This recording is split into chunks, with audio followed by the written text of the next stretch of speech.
Hi friends, ഇന്നൊരു അടിപൊളി pakoda recipe ആട്ടോ. അതിന് വേണ്ടി സവാള, കറിവേപ്പില, പച്ചമുളക്, ഇഞ്ചി അരിഞ്ഞ് വെച്ചിട്ടുണ്ട്. അതിനുശേഷം അതിലേക്ക് ഉപ്പ്, കായപ്പൊടി ഇട്ട് ഒന്ന് ചെറുതായിട്ടൊന്ന് മിക്സ് ആക്കിയതിന് ശേഷം സാമ്പാർ പൊടി, അതിനുശേഷം കുറച്ച് കാശ്മീരി ചില്ലി പൗഡർ, മഞ്ഞൾപ്പൊടി ഇട്ട് നന്നായിട്ടൊന്ന് കുഴച്ചെടുക്കുന്നുണ്ട്. നന്നായിട്ടൊന്ന് മിക്സ് ആക്കിയതിന് ശേഷം ഇതിലേക്ക് കടലമാവാണ് ചേർത്ത് കൊടുക്കുന്നത്. കടലമാവ് ചേർത്തെടുത്തതിന് ശേഷം കുറച്ച് അരിപ്പൊടിയും കൂടി ചേർത്ത് കൊടുക്കുന്നുണ്ട്. ശേഷം ഇതിലേക്ക് വെള്ളം ഒഴിച്ച് നന്നായിട്ടൊരു ബാറ്റർ ആക്കി എടുക്കുകയാണ് ചെയ്യുന്നത്. അതിലേക്ക് ഞാൻ വളരെ കുറച്ച് സോഡാപ്പൊടിയും ഒരു നുള്ള് റെഡ് ഫുഡ് കളറും കൂടി ചേർത്തിട്ടുണ്ട്.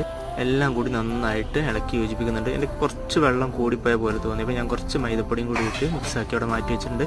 അതിനുശേഷം എണ്ണ വെച്ച് കുറച്ച് എടുത്ത് ഇതിലേക്ക് പൊരിച്ചെടുത്തിട്ടുണ്ട്. അപ്പോൾ നല്ല അടിപൊളിയായിട്ട് കിട്ടിയിട്ടുണ്ട്. അപ്പോൾ ഈ വീഡിയോ ഇഷ്ടപ്പെട്ടിട്ടുണ്ടെങ്കിൽ വീഡിയോ ഒന്ന് ലൈക്ക് ചെയ്യുക, കമൻറ്റ് ചെയ്യുക, സബ്സ്ക്രൈബ് ചെയ്യുക കൂടി ചെയ്യണേ.